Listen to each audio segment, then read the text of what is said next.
Well, welcome to West Beach, everyone. Welcome, my friends. As always, it's good to have you here with us, and especially this morning, Easter Sunday, where we go back, and we should do this most Sundays when we get together. We should do this most days. But today, especially, we go back and we contemplate and we remember and we think about and we give thanks for the resurrection of Jesus Christ. Now, even that name, Jesus, it causes an array of different reactions and thoughts to any individual who hears it. Because I would suggest that name of Jesus has been the most spoken of and the most echoed name throughout human history.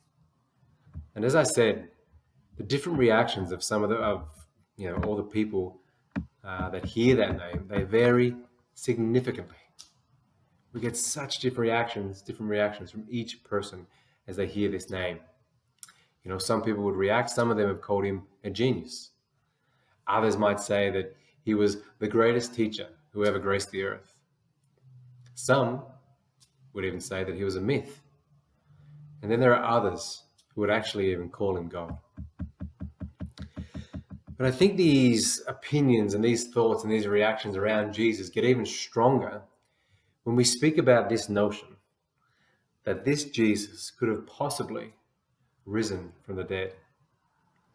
Now, again, some people have labeled that idea as simply unscientific and therefore impossible. They put it away as something that just blatantly never happened. Others may have wrestled with that for years. Did it happen? Could it have happened? Do I believe it? And then there are others who have chosen to believe it.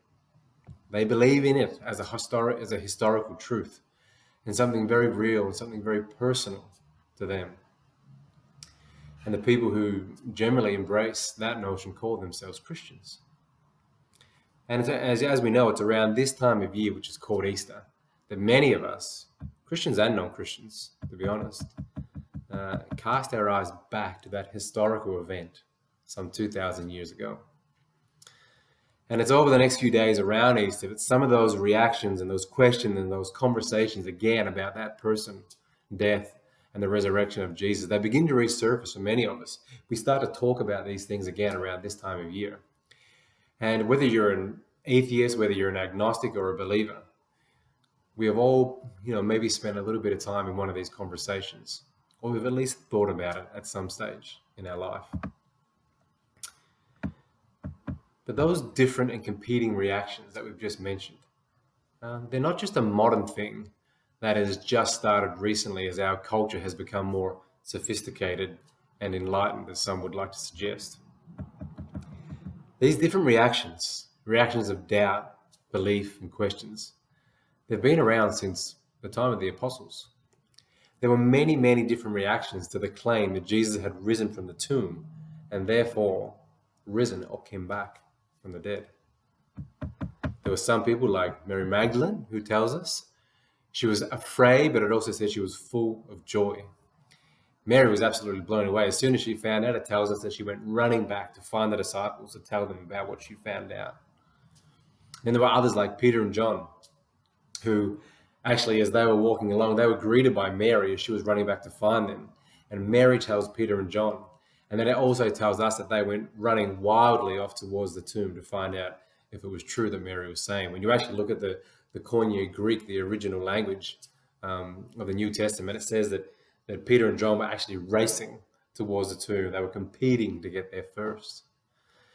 But then there were others who actually reacted very, very differently to Mary, to Peter and John. There were some who did not believe at all any of these claims. And there was one individual in particular who did not believe that Jesus had risen from the dead at all. And this was actually a person who Jesus himself knew very well, because it was one of his disciples. And this disciple's name was Thomas. And we read about him and his disbelief around the resurrection in the Gospel of John. And I want to read that passage for us. It's from John chapter 20, and it's verses 24 to 29. This is what it says. Now Thomas, one of the 12, was not with the disciples when Jesus came. So the other disciples told him, "We have seen the Lord." But he said to them, "Unless I see the nail marks in his hands and put my finger where the nails were, and put my hand into his side, I will not believe." A week later, his disciples were in the house again, and Thomas was with them. And though the doors were locked, Jesus came and stood among them and said, "Peace be with you." And then he said to Thomas, "Put your finger here. See my hands.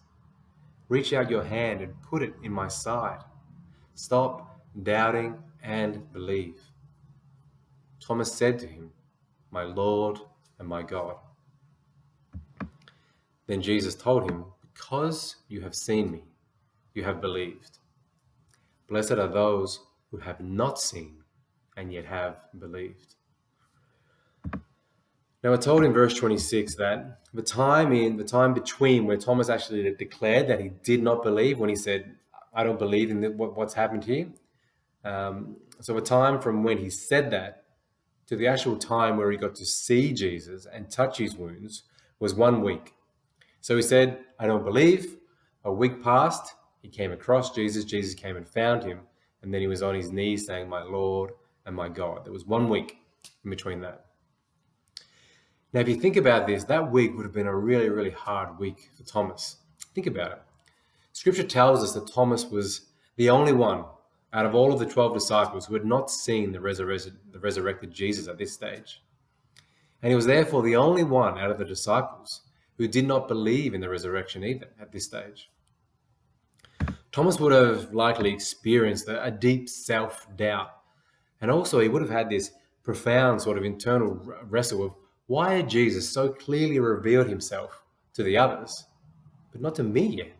I mean, what's wrong with me? You would have been thinking.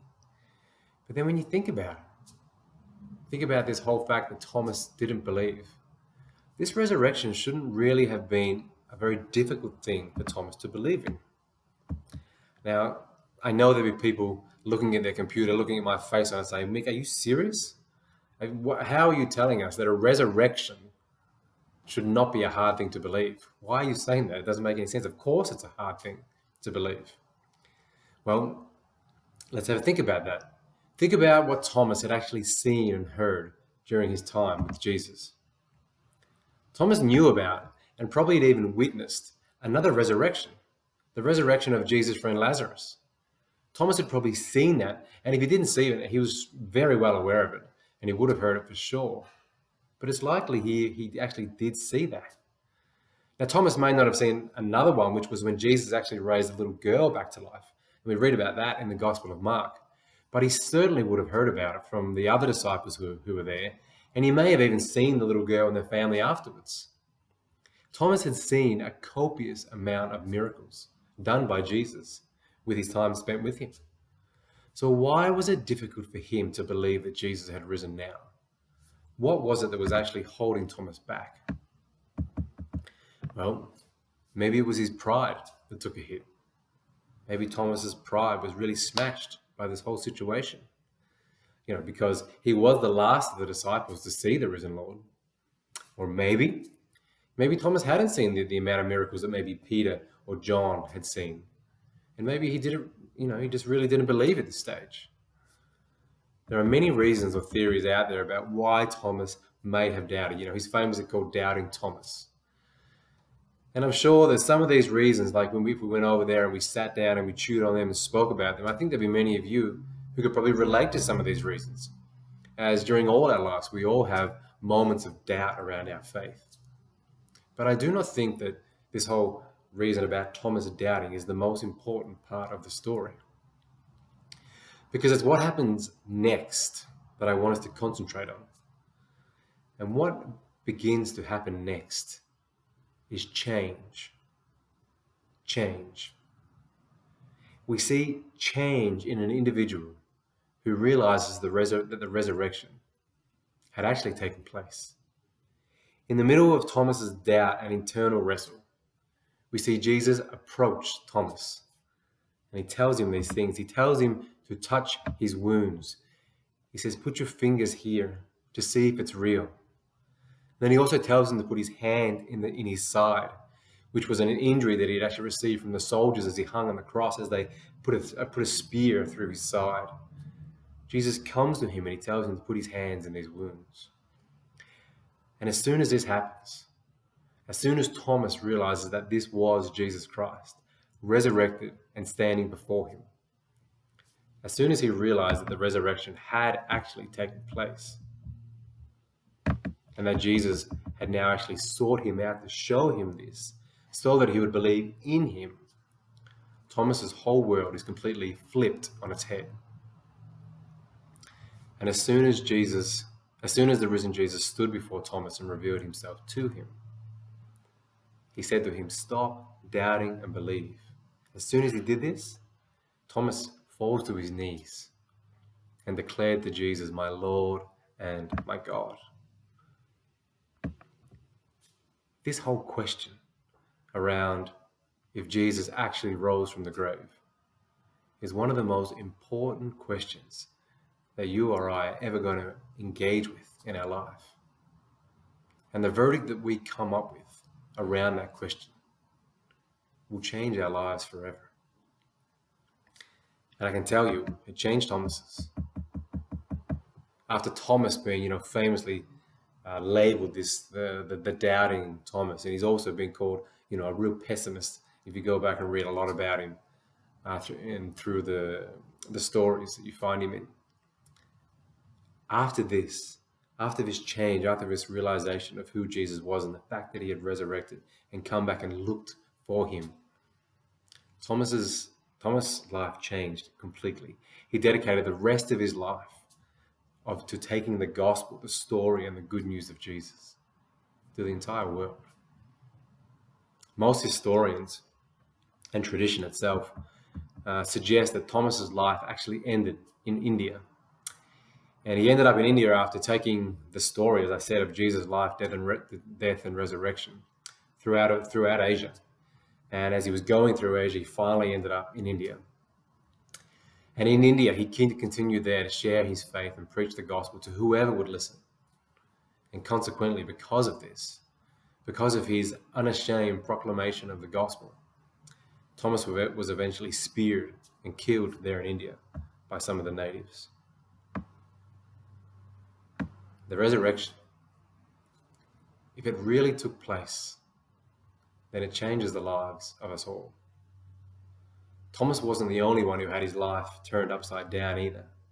We mentioned Peter before. Peter's life also did a complete 180. Peter went from actually denying Jesus like a coward, and he was even called Satan himself once by Jesus. He went from these things to being the leader of the disciples and one of the boldest and bravest preachers that we read about in the New Testament. Peter was eventually crucified upside down because of his dedication to Jesus and the gospel. And it was the resurrection that also inspired this change in Peter as well. And this change that occurred in the life of not only Thomas and Peter, but all of Jesus' disciples and many, many, many after them. This change didn't occur after Jesus fed the multitudes.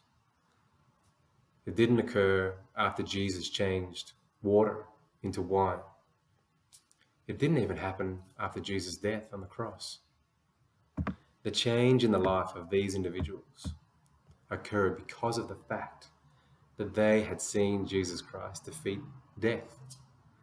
And they had seen this through Jesus' physical, touchable, and tangible resurrected body. And now that they knew this, now that they had seen that the resurrection really did take place, they had to live differently. There was no other way. One of my favorite thinkers and preachers is a guy by the name of Tim Keller. And I think he put it so well when he said this about the resurrection of Jesus. This is what Tim said.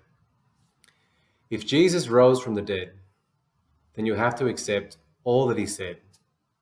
If he didn't rise from the dead, then why worry about any of what he said? The issue on which everything hangs is not whether or not you like his teaching, but whether or not he rose from the dead. That is the biggest question that we all face. That is the biggest question that faces anyone in the world today. Did Jesus Christ rise from the dead? The resurrection, historically, turned the whole world upside down. But has it turned your life upside down yet? That's a confronting question. And some of you might be saying, how do we gauge that, right? How do we gauge, if my life has been turned upside down by the resurrection, by Jesus? It seems like a very broad question, doesn't it? Am I living a life that reflects one who believes in the resurrected Jesus? Well, maybe it will help if you ask yourself this question first. If the resurrection didn't take place, would my life look any different to how it looks now? Again, if the resurrection didn't take place, would my life look any different to what it looks right now? Think about that. It's definitely worth thinking about. I want to leave you again with that line from Tim Keller just one more time. If Jesus rose from the dead, then you have to accept all that he said. If he didn't rise from the dead, then why worry about any of what he said? The issue on which everything hangs is not whether or not you like his teaching, but whether or not he rose from the dead. Tim Keller's point of if Jesus rose from the dead, then we have to accept all he said has stayed with me intensely throughout the week. So the next question, I guess, to follow up after that is, what did Jesus say then, right? What did Jesus say? Well, he said a lot of things, and we don't really have time to get started into that right now.